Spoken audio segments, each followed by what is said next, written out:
Hi hello friends, എല്ലാ കൂട്ടുകാർക്കും ഇന്നത്തെ എപ്പിസോഡിലേക്ക് സ്വാഗതം കേട്ടോ. അങ്ങനെ മനോഹരാണെന്നുണ്ടെങ്കിൽ ഗംഗാപ്രസാദെ കാണാൻ വേണ്ടി ജയിലിലേക്ക് പോയിരിക്കാട്ടോ. എടാ ഗംഗെ, നീ എന്നാലും ഈ ജയിലിലായത് വല്ലാത്തൊരു കഷ്ടമായി പോയല്ലടാ അളിയ എന്ന് പറയാണ്. അതേടാ, ഒരിക്കലും പ്രതീക്ഷിക്കാത്ത തിരിച്ചടിയാടാ കിട്ടിക്കൊണ്ടിരിക്കണത് എന്ന് പറയുന്നുണ്ട്. എന്നാലും നീ ജയിലിലായത് എനിക്ക് വിശ്വസിക്കാനേ പറ്റുന്നില്ല. എന്ത് പറയാനാ, എല്ലാത്തിനും കാരണം ആ കിരണും കല്യാണി എന്ന് പറഞ്ഞവര് തന്നെയാടാ എന്ന് പറയുന്നുണ്ട്. എന്നാലും അവര് ഇങ്ങനത്തെ ഒരു പണി തന്നല്ലോ, അവര് തന്നെയാ എന്റെ ജീവിതം കുളമാക്കിയത്. അല്ല, നിന്റെ വിവാഹം കഴിഞ്ഞില്ലായിരുന്നോ? എവിടെ കഴിയാൻ? ആ വിവാഹത്തിന് ട്വിസ്റ്റോട് ട്വിസ്റ്റ് ആയിരുന്നില്ലേ എല്ലാത്തിനും കാരണം? ആ കല്യാണം എന്ന് പറഞ്ഞവളാ. ഞാനിപ്പോ ഒരുത്തരുടെ കൂടെ താമസിക്കുന്നുണ്ടല്ലോ, സരിയു, 2 വർഷമായി അവളുടെ കൂടെ ഇപ്പൊ നിൽക്കുന്നു. സാധാരണ 1 വർഷം കഴിയുമ്പോ എല്ലാ പെണ്ണുങ്ങളും ഉപേക്ഷിച്ച് അവർക്കൊരു കുഞ്ഞിനെ സമ്മാനിച്ച് ഞാൻ മാറുന്നതാണ്. പക്ഷെ ഇവിടെ പുതിയതൊന്നും നടക്കുന്നില്ലടാ. പുതിയ മേച്ചിൽപ്പുറങ്ങൾ അന്വേഷിച്ച് നിനക്ക് പോകാൻ പറ്റുന്നില്ലടാ. ഇല്ലടാ, പോകാൻ പറ്റുന്നില്ല. എല്ലാത്തിനും തടയിട്ടിരിക്കുക ആ കല്യാണം എന്ന് പറഞ്ഞവള്. അഥവാ തേടി പോയാലും കല്യാണം ആകുമ്പോഴേക്കും ട്വിസ്റ്റ് നടക്കുക. വിചാരിക്കാത്ത കാര്യങ്ങളൊക്കെയാ നടക്കുന്നത്. ഹോ, ഇനി ആ പ്രതീക്ഷയുടെ ഈ നാട്ടിൽ നിന്ന് പോയാലേ രക്ഷപ്പെടുള്ളൂ, അല്ലെങ്കിൽ കിരണും കല്യാണിയും ഇല്ലാതാവണം. എടാ വിക്രമേ, സോറി എടാ മനോഹരെ, ഒരു കാര്യം പറയട്ടെ. എന്താ അളിയാ, നീ എന്താച്ച പറഞ്ഞോ? നിന്റെ ബുദ്ധിയും എന്റെ ശക്തിയും കൂടി ഉണ്ടെങ്കിൽ നമുക്ക് എല്ലാത്തിനും അടിച്ചു തോൽപ്പിക്കാടാ. അല്ല, ഇവിടെ ഒരാളും കൂടി കിടപ്പുണ്ട്. അതാരാ? വേറെ ആരാ? വിക്രം. അവനും ജയിലിലാണോ? ആ അതേന്നെ. അത് മാത്രല്ല, അവന്റെ അച്ഛനുണ്ടല്ലോ, പ്രകാശന്റെ അല്ലേ? അവന്റെ അച്ഛന്റെ കാല് തല്ലിയൊടിച്ചിപ്പോ ഹോസ്പിറ്റലിലാണ്. അവന്റെ അച്ഛന്റെ കാല് തല്ലിയൊടിഞ്ഞ് ഹോസ്പിറ്റലാണോ? ആരാ അങ്ങനെ ചെയ്തത്? എടാ, അപ്പൊ നീയൊന്നും അറിഞ്ഞില്ലേ? ഇല്ലെന്നേ. ആ അയാളുടെ അമ്മ തന്നെയാ അതൊക്കെ ചെയ്തത്. ഞാനിത് വിശ്വസിക്കില്ല. അവരുടെ അമ്മ എന്ന് പറഞ്ഞതേ പ്രകാശിന് വിക്രത്തിന് വേണ്ടി ജീവൻ കളയുന്ന ഒരു സ്ത്രീയാ. അതൊക്കെ മുമ്പായിരുന്നു. ഇപ്പോഴേ അവർക്ക് ഇവരെ കണ്ണെടുത്താൽ കണ്ടുകൂടാ. ഇന്നലെ രാത്രി അവിടെ പോയിട്ട് അയാൾക്ക് വയറു നിറം ഭക്ഷണമൊക്കെ കൊടുത്തിട്ട് രാത്രി ഉറങ്ങുന്ന സമയത്ത് കാല് തല്ലി ഒടിച്ചു. ഇപ്പോ വലതുകാലിന് സ്വാധീനമില്ലെന്നാ കേൾക്കുന്നത്.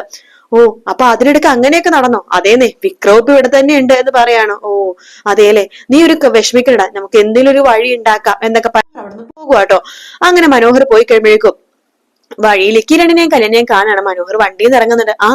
കല്യാണി മാഡത്തിന്റെ അച്ഛൻ ഹോസ്പിറ്റലിലാണെന്ന് അറിഞ്ഞു. അല്ല, അത് നീ എങ്ങനെയാ അറിഞ്ഞത്? അത് ഞാൻ പരിചയക്കാരൻ പറഞ്ഞതാ. അല്ല, കല്യാണിയുടെ അച്ഛൻ ഹോസ്പിറ്റലിലാണെന്ന് അറിഞ്ഞല്ലോ. അത് നീ നിന്നെ ഏത് പരിചയക്കാരനാ പറഞ്ഞത്? അതാ പ്രകാശ് എന്ന് പറഞ്ഞ ആളുടെ ഒരു ഫ്രണ്ട് പറഞ്ഞിട്ടാ ഞാൻ അറിഞ്ഞത്. അത്രമാത്രം നീ അറിഞ്ഞോളൂ? അയാളുടെ അമ്മ തന്നെയാ അയാളുടെ കാല് തല്ലി ഒടിച്ചത്. അത് നീ അറിഞ്ഞായിരുന്നോ? അതും അറിഞ്ഞായിരുന്നു. അയാളുടെ മകൻ ഇപ്പൊ ജയിലിലാണെന്ന് അറിഞ്ഞായിരുന്നോ? എല്ലാം അറിഞ്ഞായിരുന്നു. അപ്പോഴേക്കും കല്യാണി ചോദിക്കണ്ടേടാ, നിന്നോട് സരുവിന്റെ വീട്ടിൽ നടക്കുന്ന സംഭവങ്ങളൊക്കെ പറയണമെന്ന് പറഞ്ഞിട്ട് നീ ഒന്ന് ശരിക്കും ഇപ്പൊ ഒന്നും പറയാറില്ലല്ലോ. അയ്യോ, അവിടെ നടക്കുന്ന കാര്യങ്ങളൊക്കെ ഞാൻ മേഡത്തിൽ അറിയിക്കുന്നുണ്ടല്ലോ.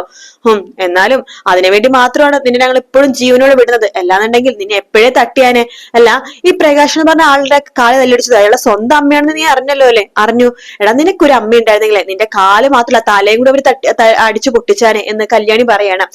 കിരൺ പറയണ്ട്, അതിന് കല്യാണി ഇവന്റെ അമ്മ ആരാണെന്ന് ഇവനെ പോലും അറിയില്ലല്ലോ, പിന്നെ എങ്ങനെയാ എന്ന് പറയാണ്. നീ എന്തായാലും പോവാൻ നോക്ക്. പിന്നെ പോകുമ്പോഴേ ഒരാളില്ലേ, കിടക്കുന്ന ഒരാള്, നടുവിടിഞ്ഞ് കിടക്കുന്ന അയാളുടെ കൂടി ഈ സന്തോഷ വാർത്ത പറയട്ടോ. അയാളുടെ കൂട്ടുകാരനായിരുന്നു പ്രകാശൻ അവസാനമൊക്കെ. ആ പ്രകാശന് കാല് തല്ലി ഒടിച്ച് ഇപ്പൊ കിടക്കുന്നുണ്ടെന്ന് പറ. അതും കൂടി പറഞ്ഞിട്ട് അയാൾക്കൊരു സമാധാനമൊക്കെ കിട്ടട്ടെ. ശരി എന്ന് മനോഹർ പറയാണ്. അങ്ങനെ മനോഹർ വണ്ടി കയറി പോണ്ട്. വാ കല്യാണി എന്ന് പറഞ്ഞിട്ട് കിരണും കല്യാണിയെ വിളിച്ചോണ്ട് പോകാട്ടോ. അങ്ങനെ കിരണും കല്യാണിയും കൂടി നേരെ പോണത് ബാലന്റെ വർക്ക്ഷോപ്പിലേക്കാണ്. ഇത് ആരൊക്കെയാ വന്നിരിക്കണത് എന്ന് ബാലേട്ടൻ ചോദിക്കണ്ട്. ബാലമാമ ചോദിക്കുമ്പോ, മോളെ എങ്ങനെയുണ്ട് ഇപ്പൊ കാർത്തിക മോൾക്ക്? ഇന്ന് ഡിസ്ചാർജ് ആവും. ഞാനും കിരണും കൂടി ഹോസ്പിറ്റലിൽ പോകാൻ പോവാ കാർത്തിച്ചിനെ കൂട്ടിക്കൊണ്ടുവരാനായിട്ട്. അല്ല, ആ പ്രകാശ് എന്ന് പറഞ്ഞ ആളോ? ഇന്നോ നാളെ ഡിസ്ചാർജ് ആവുമെന്ന് അറിയാൻ കഴിഞ്ഞത്. ഇവിടെ ഞങ്ങളിപ്പോ വന്നതേ വേറൊന്നിനല്ല. ബാലമാമ നാളെ മുതൽ കാർത്തിക ചേച്ചിക്കും കാർത്തിക അമ്മക്കും ഡ്രൈവറായിട്ട് ജോലി ചേരണം. അയ്യോ, അതൊക്കെ വേണോ മോളെ? അതൊക്കെ ബുദ്ധിമുട്ടാവില്ലേ? എന്ത് ബുദ്ധിമുട്ട്? അവര് തന്നെയാ ഇങ്ങനൊരു സജഷൻ പറഞ്ഞത്. കാർത്തിക ചേച്ചിക്കും അമ്മക്കും ബാലേട്ടന് ഭയങ്കര വിശ്വാസമാണ്. അതുകൊണ്ട് ബാലേട്ടൻ തന്നെ അവരുടെ ഡ്രൈവറായിട്ട് ഇന്ന് ജോലി എടുത്താൽ മതി എന്ന് പറയുമ്പോ കല്യാണി പറയണ്ട്, അതേ മാമ, എത്ര നാളെ മാമന് ഈ വർക്ക്ഷോപ്പിൽ ജോലി ചെയ്യുന്നു? അതേ മോളെ, ഞാൻ ഈ വർക്ക്ഷോപ്പ് തുടങ്ങിയിട്ട് കുറെ വർഷങ്ങളായി. മോളുടെ അച്ഛനെ ഞാൻ പരിചയപ്പെട്ടത് മോളുടെ അമ്മനെ വിവാഹം കഴിക്കണ മുമ്പാണ്. ഈ ദീപനെ പെണ്ണ് കാണാൻ പോയപ്പോഴേ ഞാനും അവന്റെ കൂടെ ഉണ്ടായിരുന്നു. പിന്നെ നിങ്ങൾ അനുഭവിച്ചതൊക്കെ എനിക്ക് നന്നായിട്ട് അറിയാലോ. അതേ ബാലമാമൻ ഇടയ്ക്കൊക്കെ വീട്ടിൽ വരുമ്പോ കൊണ്ടുവരുന്ന പലഹാരങ്ങളൊക്കെ കിട്ടാൻ വേണ്ടി ഞാൻ കാത്തിരിക്കുമായിരുന്നു. ബാലമാമൻ എനിക്കും അമ്മക്കും ഒരു ആശ്വാസമായിരുന്നു എന്ന് പറഞ്ഞിട്ട് കല്യാണി പേഴ്സിന്ന് കുറച്ച് പണം എടുത്ത് ബാലേട്ടൻ മാമനെ കൊടുക്കുവാട്ടോ. അയ്യോ, ഇതൊന്നും വേണ്ട മോളെ എന്ന് പറയാണ്. വരുമ്പോ എനിക്ക് എന്തിനാ മോളെ ഇങ്ങനെ പൈസ ഇരുന്ന് ഇരിക്കട്ടെ. ഒരു സമയത്ത് എന്നെ ഏറ്റവും കൂടുതൽ സഹായിച്ച ആളാ ബാലമാമൻ. എന്നെ മാത്രല്ല എന്റെ അമ്മേനെയും. അത് ഞാൻ ഒരിക്കലും മറക്കില്ല. അതുകൊണ്ട് ഇത് ബാലമാമൻ പിടിക്കണം. ഇത് ബാലമാമൻ അർഹതപ്പെട്ട പണമാ എന്ന് പറയുമ്പോൾ കിരൺ പറയണം, പിടിക്ക് ബാലേട്ട എന്ന് പറയണം. അങ്ങനെ ബാലൻ ആ പൈസ മേടിക്കാണ്. ശേഷം കിരണും കല്യാണം വേണ്ട, അപ്പൊ ശരി നാളെ കാണാം എന്ന് പറഞ്ഞിട്ട് അവരവിടുന്ന് പോകുവാട്ടോ. പിന്നീട് കാണിക്കുന്നത് നമ്മുടെ മനോഹർ അങ്ങനെയാ തിരിച്ച് സരുവിന്റെ വീട്ടിലേക്ക് പോവാട്ടോ. അപ്പൊ അവിടെ ഇരിക്കുമ്പോഴേക്കും രാഹുൽ പതുക്കെ കട്ടിലിൽ നിന്ന് എഴുന്നേറ്റ് നടക്കാൻ വേണ്ടി ശ്രമിക്കുന്നുണ്ട്. അത് കാണുമ്പോൾ മനോഹർ പറയുന്നുണ്ട്, അതെ നിങ്ങൾ നടക്കാൻ വേണ്ടി ശ്രമിക്കൊന്നും വേണ്ട, നടന്നിട്ട് എന്തിനാ, പുറത്തേക്ക് ഇറങ്ങിക്കഴിഞ്ഞാൽ നിങ്ങളുടെ നടു പിന്നെയും തല്ലി ഒടിക്കും അപ്പുറത്തുള്ളവര്. പിന്നെ നിങ്ങൾക്ക് ഇങ്ങനെ കിടക്കേണ്ടി വരും. പിന്നെ നിങ്ങളുടെ ഒരു കാര്യം അറിയാവോ, നിങ്ങളുടെ കൂടെ നിൽക്കണവരൊക്കെ ഇപ്പൊ എവിടെയാണെന്ന് നിങ്ങൾക്ക് അറിയാവോ, ഒരുത്തൻ ജയിലിലാണ്. പിന്നെ വിക്രം എന്ന് പറഞ്ഞവൻ അവനും ഇപ്പൊ ജയിലിലാണേ. അവനും ജയിലിലാണോ? അതെ. പിന്നെ അവന്റെ അച്ഛനുണ്ടല്ലോ പ്രകാശൻ, അയാൾ കാല് തല്ലിയൊടിഞ്ഞ് ഇപ്പൊ ഹോസ്പിറ്റലിൽ കിടക്കാണ്. പ്രകാശന് അങ്ങനെയൊക്കെ സംഭവിച്ചോ? പിന്നല്ലാതെ അയാളെ കാല് ആരെ തല്ലിയൊടിച്ചെന്നറിയാവോ? അയാളുടെ സ്വന്തം അമ്മ. ഇപ്പൊ അയാൾക്ക് ഇടതുകാലം ഇല്ലെന്നാ കേൾക്കുന്നത്. അതിന് സ്വാധീനമില്ല, വലതുകാലം മാത്രമേ അയാൾക്കുള്ളൂ. അയാളുടെ അമ്മ തന്നെയാ കാല് തല്ലിയൊടിച്ചത്. അവരിപ്പൊ നല്ലൊരു സ്ത്രീയായ മാറിയായിരുന്നല്ലോ. ഇപ്പൊ കിരണിന്റെ കല്യാണിന്റെ കൂടെ ആണല്ലോ. അവരങ്ങനെയൊക്കെ ചെയ്തു. കിരണിനും കല്യാണിക്കും ഇനി പ്രകാശന്റെ ശല്യം ഇല്ലാതിരിക്കാൻ വേണ്ടി അവരങ്ങ് ചെയ്തു. അതെ, ഞാനിപ്പോ നിങ്ങളുടെ ഇതൊക്കെ പറയാൻ കാരണേ, ഇവിടെ നിങ്ങൾക്ക് നിങ്ങളുടെ കാലും തലയൊക്കെ തല്ലിയൊടിക്കും. ഇത് അതുപോലത്തെ സംഭവം ഇവിടെ ഉണ്ടാവും. നിങ്ങളുടെ സ്വന്തം ഭാര്യയും നിങ്ങളുടെ സ്വന്തം മകളും നിങ്ങളുടെ കൈയോ കാലോ തലയോ എപ്പോഴും തല്ലിയൊടിക്കണെന്ന് അറിയാൻ പറ്റില്ല. അതുകൊണ്ട് അതുപോലത്തെ സംഭവം ഇവിടെയും ഉടനെ തന്നെ ഉണ്ടാവും. അത് പറയാൻ വേണ്ടി ഞാൻ വന്നത്. പിന്നെ വേറൊരു കാര്യം, ഞാൻ ശരിക്കും പറഞ്ഞ വേറൊരുത്തിനെ വിവാഹം കഴിച്ച് ഇവിടുന്ന് പോവാൻ നിന്നതാണല്ലോ. നിങ്ങളുടെ പണോ ഒന്നും വേണ്ടാന്ന് പറഞ്ഞിട്ട് അതാണെങ്കിൽ മുടക്കിയത് ആ കല്യാണി എന്ന് പറഞ്ഞവളാ. നിങ്ങൾ ഒരു കാര്യം ചെയ്യും, നിങ്ങൾക്ക് എന്തെങ്കിലും ചെയ്യാൻ പറ്റുന്ന ആ കല്യാണിക്ക് എങ്ങനെയെങ്കിലും ഒന്ന് ഇല്ലാതാക്കിത്താ.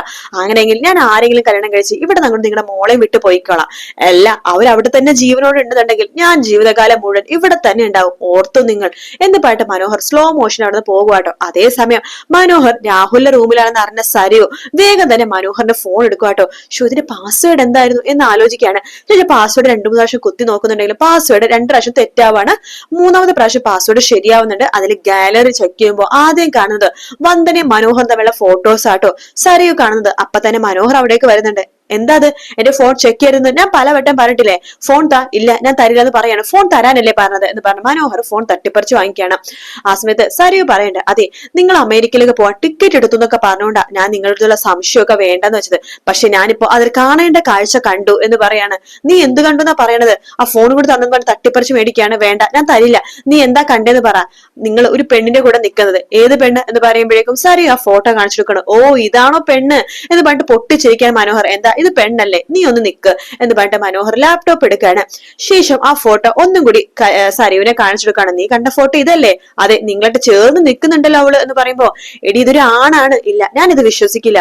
അപ്പോഴേക്കും വരുണ്ട് ശരിക്കും ഒറിജിനൽ ഫോട്ടോ കാണിച്ചെടുക്കുകയാണ് മനോഹർ. കണ്ടില്ലേ, ഇതൊരു ആണാടി. അവനെ ഒരു കല്യാണത്തിന് പെൺവേഷം കെട്ടി. അപ്പൊ അവന്റെ കൂടെ നിന്ന ഫോട്ടോയാണിത്. അതെ, ഒരു ലാപ്ടോപ്പിലോ അല്ലെങ്കിൽ ഫോണിലോ ഒരുപാട് ആപ്ലിക്കേഷൻ ഉണ്ട് ഒരു പെണ്ണിനെ ആണാക്കാനും ആണിനെ പെണ്ണാക്കാനും. ഇത് പെണ്ണ് തന്നെയാണ്. നിങ്ങൾ അയാൾ ഒരു ആൺവേഷം കെട്ടിട്ട് എന്നെ കാണിക്കാൻ നോക്കണ്ട.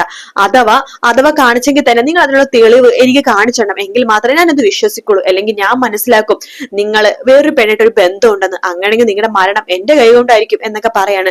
ഇതെല്ലാം തന്നെ ഒളിഞ്ഞിരുന്ന് കേൾക്കുവാട്ടോ ഷാരി. ഈശ്വര, പെണ്ണിന്റെ മനസ്സിൽ ആ സംശയം കയറി പറ്റിയല്ലോ എന്ന രീതിയിൽ ഷാരി ഇങ്ങനെ ആലോചിച്ചിരിക്കുകയാണ്. മനോഹർ പറഞ്ഞിട്ട് എന്റെ മോള് ഇതിൽ ആണാണ്. ഇല്ല, ഞാൻ വിശ്വസിക്കില്ല. എന്നെ വിശ്വസിക്കുന്ന രീതിയിൽ എന്തെങ്കിലും തെളിവ് കാണിച്ചാലേ ഞാൻ വിശ്വസിക്കുള്ളൂ എന്ന് പറയുന്ന ഭാഗത്തോട് കൂടിയിട്ടാട്ടോ ഇന്നത്തെ എപ്പിസോഡ് തീരുന്നത്. വീഡിയോ ഇഷ്ടപ്പെടുകയാണെങ്കിൽ ലൈക്ക് ചെയ്യാനും സബ്സ്ക്രൈബ് ചെയ്യാനും കമന്റ് ചെയ്യാനും മറക്കല്ലേ.